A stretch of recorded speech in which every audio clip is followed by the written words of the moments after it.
Tensions are emerging over the air disaster in Iran that claimed the lives of 63 Canadians. Iran is rejecting Canadian and American claims that the jet was likely shot down by an Iranian anti-aircraft missile, something that now appears to be caught on camera. So you're going to have a look at these pictures. The missile is the light moving into the frame from the left. We're going to freeze it, and then you can see a flash. That is believed to be the impact. And then there's another light that seems to show the airliner being turned, and then it's gone. The video obtained by the New York Times is from a suburb of Tehran. It also captures the sound of an explosion. This is closed-circuit video posted on social media, which claims to show the crash. There's a bright flash. It causes the video to break up a bit, and then there's flaming debris falling to the ground. Prime Minister Justin Trudeau is citing Canadian and other intelligence sources saying the plane was shot down. U.S. officials, quoted in a number of media outlets, are saying exactly the same thing. Today, we're hearing from officials in both Iran and Ukraine, including the Ukrainian president. We are on the story.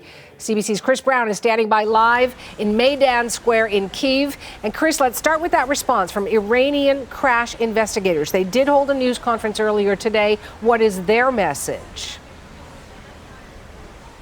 Well, their message is essentially refuting everything that's been coming out of Ottawa, coming out of Washington, that it was a missile that brought the plane down. In fact, the head of Iran's National Aviation Authority said they can say with certainty that it was absolutely not a missile. And they challenged those countries to present whatever evidence that they had suggesting it was.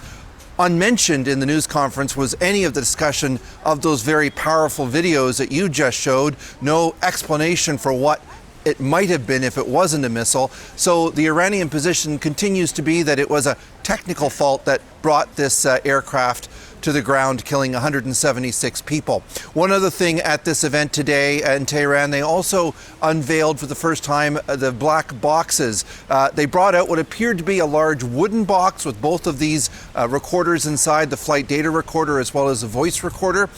Looking at it, it was very hard to read much into those pictures, into the video. It looked to me like one of them might have been slightly damaged, and there was some suggestion earlier that there could be some damage to the device, but the Iranians made it clear that they are the ones who are going to try to first take the data off of those devices, and only then, if they can't, if they run into trouble and they need extra help, that they'll call in the Canadians or the Americans. The French apparently are also going to be involved in some way in this investigation. Suhana. And let's talk about Ukrainian officials. They are part of the investigation there in Iran, and that country's president released a statement today. What is in that, Chris? Well, it's very interesting. Iran has not embraced to anywhere near the degree that Canada or the U.S. has these claims that a missile brought down the plane. In fact, if anything, they've been the opposite, really trying to, it almost seems, give the Iranians some wiggle room, if you will, to conduct this investigation, giving them at the very least, the benefit of the doubt. Now, this afternoon, President Zelensky spoke with the U.S. Secretary of State Mike Pompeo. He thanked him for American help. Apparently, the Americans have now given the Ukrainian government whatever information that they had, and the Canada also had, but there has been no change so far anyway from the Ukrainian president on this position of not taking a side. So his earlier statement today stands, and this is what he said.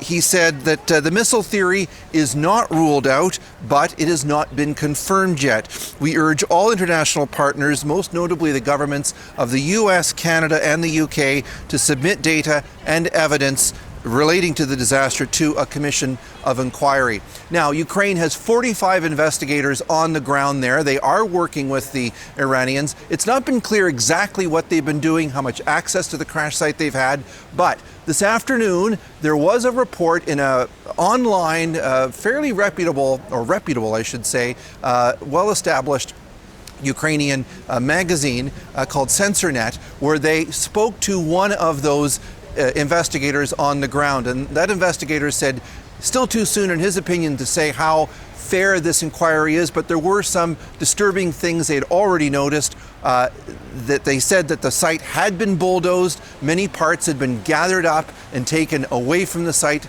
taken elsewhere. That investigator is also quoted as saying that his team has not had access to key parts of the plane, including the pilot's cockpit, as well as, for example, passenger seats as well. So it's an unfolding investigation. We don't know anything officially from the president's office, but those are the early indications that we're getting about what exactly is going on the ground in Tehran. I know you're looking for more answers, and we'll talk again. That's CBC's Chris Brown in Kyiv.